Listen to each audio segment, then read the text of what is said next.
하이브리드 차는 원래 친환경차로 분류됐습니다. 그래서 각국 정부도 지구를 생각하는 마음으로 하이브리드 차 많이 타라고 보조금이나 세제 지원 같은 혜택을 줬었죠. 그런데 유럽 국가들이 하이브리드 차를 친환경차에서 배제하고 있습니다. 갑자기 없던 탄소가 배출되고 있는 걸까요?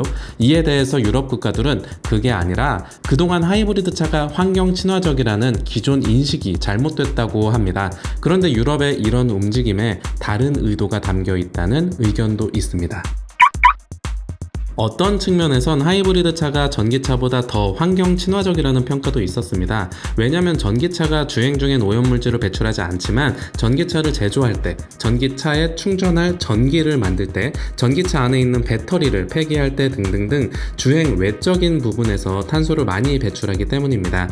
특히 한국처럼 화력 발전이 많은 비중을 차지하는 국가는 전기차보다 차라리 하이브리드 차가 낫다는 주장도 꽤 힘을 얻고 있었죠. 실제로 정부가 작년 2월에 발표한 제4차 친환경 자동차 기본 계획에도 차량 생산부터 폐기까지 전 생애 주기를 놓고 봤을 때 하이브리드 차 배출하는 이산화탄소는 전기차와 별로 차이가 없는 것으로 나타났습니다. 그런데 유럽연합은 이런 인식이 잘못됐다는 겁니다.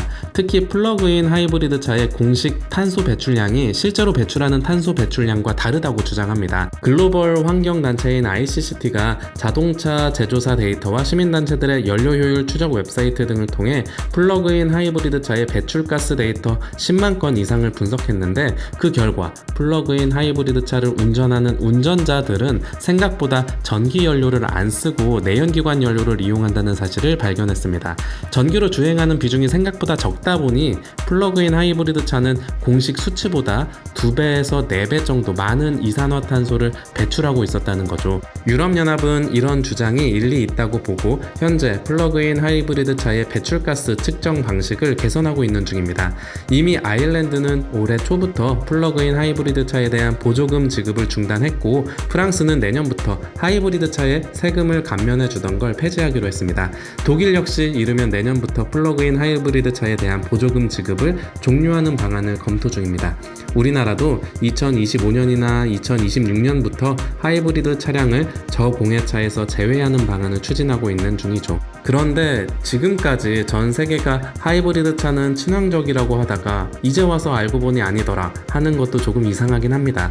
그래서 유럽연합의 이런 움직임에 다른 의도가 깔려있다는 주장도 있습니다. 환경단체가 완성차 업체를 압박해 자동차 생태계가 전기차로 대전환하는 시점을 최대한 앞당기려 한다는 것이죠.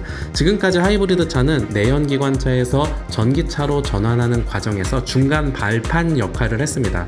그런데 이 중간 발판을 없애고 소비자들이 바로 전기차로 바꾸게 하려고 알고 보니 하이브리드 차는 환경 친화적이지 않았다며 지원을 없애고 있다는 겁니다.